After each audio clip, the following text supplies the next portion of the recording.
Hey everyone, ready to unlock some serious brain power. Sounds exciting.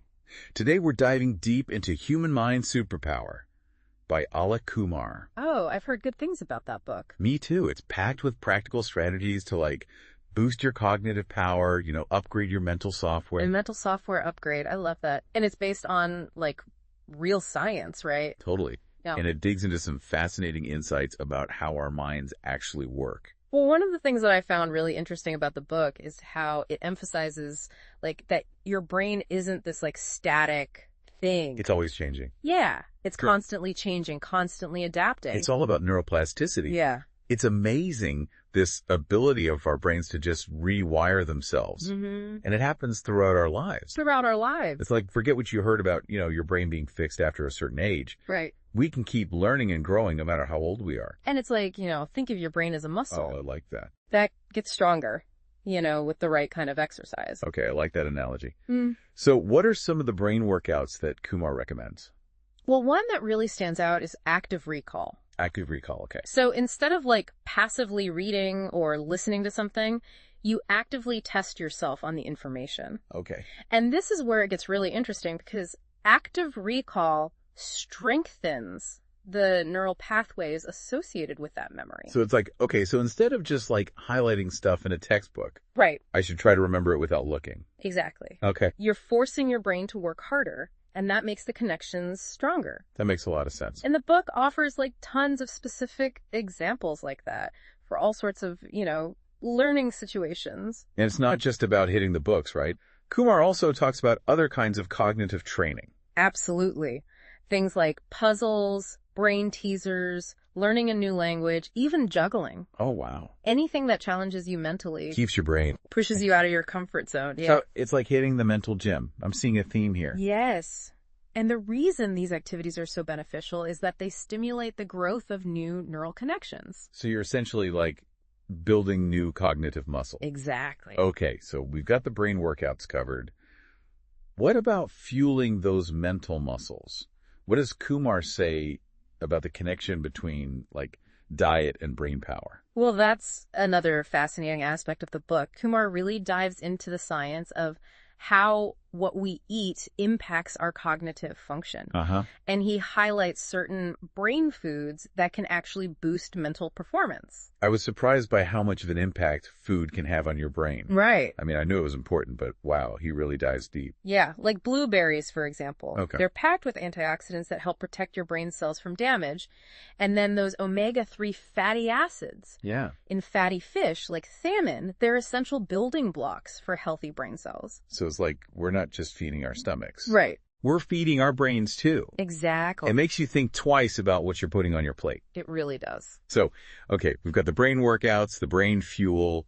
Is there anything else we need to, unlock our full mental potential? Well, Kumar makes it clear that it's not just about the techniques, it's also about your mindset. So it's not just what you do, but how you think about it. Exactly. Okay. He talks about the importance of cultivating a growth mindset. So believing that your abilities can be developed through effort and perseverance. So if you believe you can get better, you're much more likely to put in the work. Absolutely. That's kind of like that saying, whether you think you can or you think you can't, you're right. That's it. And having that growth mindset can make all the difference in your ability to learn and grow. It's amazing what we can do with the right mindset. Yeah. And this is just scratching the surface of Human Mind Superpower. There's so much more. Welcome back to our deep dive into Human Mind Superpower. Last time we were talking about how our brains are like muscles. They get stronger with the right kind of exercise. Right, and fuel. And fuel, yeah. It makes me curious, are there any limits to how strong our brains can actually become? Does Kumar touch on that in the book at all? That's a question that has fascinated people for centuries. Right. While the book doesn't give a definitive answer, Okay. it really suggests that our potential is far greater than we might think. Oh, I love that. Yeah. The idea that, we're constantly evolving and there's always room for us to grow. Mm-hmm. But then it makes you wonder, about the possibilities, Yeah. If we can, enhance our abilities so much, Mm-hmm. where does it end? Yeah, it's definitely something to consider. Right. The book emphasizes that we need to use these tools responsibly and ethically Of course, yeah. for the betterment of ourselves and the world around us. It's a good reminder that, knowledge is powerful, Mm-hmm. and it's up to us to use it wisely. It is. Speaking of powerful tools, let's talk about visualization and imagery.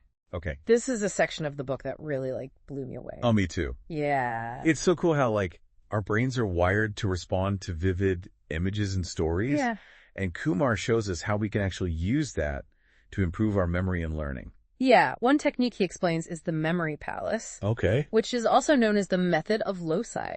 Okay. It's been used for centuries, and it involves, associating information with specific locations in a familiar place. Oh, okay. Like your home. Oh, so instead of just trying to remember a list of items, I can imagine walking through my house and placing each item in a different room. Exactly. Okay. So, a carton of milk on the kitchen counter, Yeah, a loaf of bread on the dining room table. I got it. Okay. You're creating this mental map Uh-huh. where each location acts as a hook for the information. Oh, that's so smart. Yeah, the book even gives an example of someone using this to memorize a speech Oh, wow.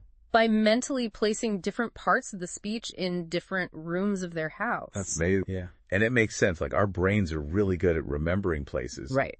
And spatial relationships. Yeah, and Kumar points out that the more creative and unusual your images are, Uh-huh. the better you'll remember them. Okay, so if I picture, a giant banana hanging from the chandelier, Yeah. instead of just, a bowl of fruit on the table, Exactly. I'm more likely to remember it. You got it. Because our brains are wired to notice those unusual things. That's so cool. It's like the survival mechanism. If you see something that's unexpected Right. or out of place, your brain pays attention. I guess that explains why I still remember that time I saw a unicycle riding down the highway. Exactly. It was so weird. So by tapping into that tendency to remember the bizarre, Okay.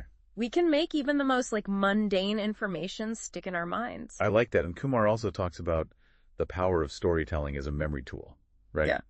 It's something we kind of already do instinctively. We do. We've been telling stories for millennia to pass down knowledge and traditions. It's true. Our brains are wired for narrative. Right. And we naturally remember information better when it's woven into a compelling story. It's like how I can easily remember the plot of a movie, Yeah. but have a harder time recalling just a random list of facts. Exactly. It's fascinating how our brains prioritize stories over those isolated pieces of information. It's true. And the book even provides examples of how to use storytelling to remember historical events or scientific concepts or even just a grocery list. Wow, this is making me realize just how much potential we have to improve our memory and learning just by, understanding how our brains actually work. Yeah. That's the beauty of it. It's not about cramming information into our heads. It's about working with our brain's natural tendencies. So we've explored some pretty amazing tools for boosting our brain power. We have. But before we jump into the last part of our deep dive, Okay. what are some of the key takeaways from this section you think listeners should hold on to? Well, I think the biggest one is that our brains are incredibly adaptable. Okay. Neuroplasticity means we have the power to shape our brains throughout our lives. It's never too late to learn. Never too late. New things. To learn and improve. And improve our abilities. It's like having a superpower waiting to be unlocked. Ooh, I like that a lot. Yeah. And by understanding these techniques like active recall, visualization, storytelling, we can really take control of our learning and memory. Absolutely. These techniques are like a toolbox for your mind. I like that. And in the final part of this deep dive, we'll explore another crucial aspect of mental mastery. Okay. Resilience. Ooh, that sounds intriguing. Can't wait. Welcome back to the final part of our deep dive into Human Mind Superpower. We've explored some seriously powerful techniques for, boosting our cognitive abilities. And now we're going to kind of shift gears a little bit. Okay. And talk about building a resilient mind. Resilience. Yeah, it's a word we hear a lot. We do. But what does it actually mean in terms of, our mental fitness? Think of it as your mind's ability to kind of bounce back from challenges. Okay. To adapt and thrive in the face of setbacks. It's about having that, mental toughness. Uh-huh. To navigate obstacles and keep moving forward even when things get tough. Yeah, I think we can all relate to facing challenges. And setbacks, it seems like life just, throws curveballs at us constantly. It does, and that's why building mental resilience is so important. Right. It's not just about surviving those curveballs, it's about learning from them and coming out stronger on the other side. Okay, so how do we actually build that kind of resilience? Well, Kumar offers a number of strategies in the book, but one that really stands out is the power of reframing. Oh, reframing. We talked about that a bit earlier. Yeah. In the context of overcoming negative thinking. Could you remind us how that works? Absolutely. Reframing is all about consciously choosing to shift your perspective on a situation. So instead of viewing a challenge as a threat or a setback, you try to see it as an opportunity for growth. Okay. And learning. So it's kind of like looking for the silver lining in every cloud. Exactly. And the book gives some great examples of how this can make a huge difference. For instance, imagine you're stuck in traffic. Yeah.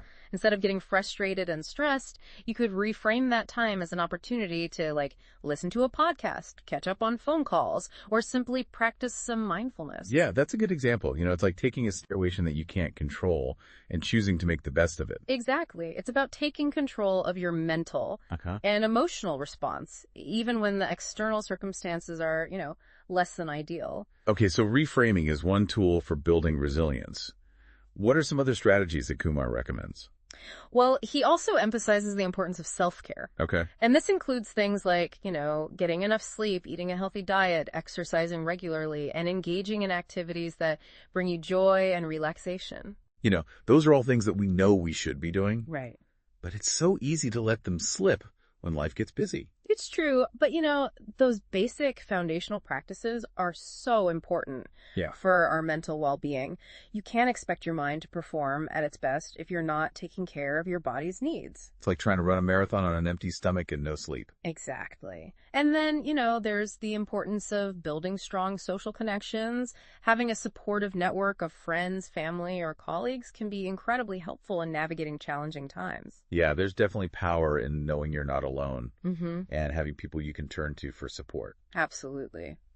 And finally, Kumar talks about the importance of having a sense of purpose, knowing why you're doing, what your goals are, what impact you want to make on the world. That can be a powerful source of motivation and resilience. Yeah, I think, when you have that clear sense of purpose, it helps you stay focused on the bigger picture, even when you encounter obstacles along the way. Exactly. It gives you a reason to keep going. Right. Even when things get tough. So here we are at the end of our deep dive into Human Mind Superpower. This has been such a fascinating exploration. It has. And I feel like we've uncovered some truly valuable insights. We have. Into how our minds work. It's been a pleasure exploring this book with you. Likewise. And I think the key takeaway here is that we all have incredible potential within us. By understanding the principles of neuroplasticity and utilizing the tools and techniques Kumar lays out, we can truly unlock our cognitive superpowers. It's inspiring to think that we can continuously learn, grow, and adapt throughout our lives. And it's a reminder that we have the power to shape our own minds and create a life filled with purpose, meaning, and well-being. So to our listeners, I encourage you to continue this journey. Pick up a copy of Human Mind Superpower and dive in, explore the techniques, experiment with what works best for you, and most importantly, keep learning and growing. That's right. And until next time, keep those brains buzzing.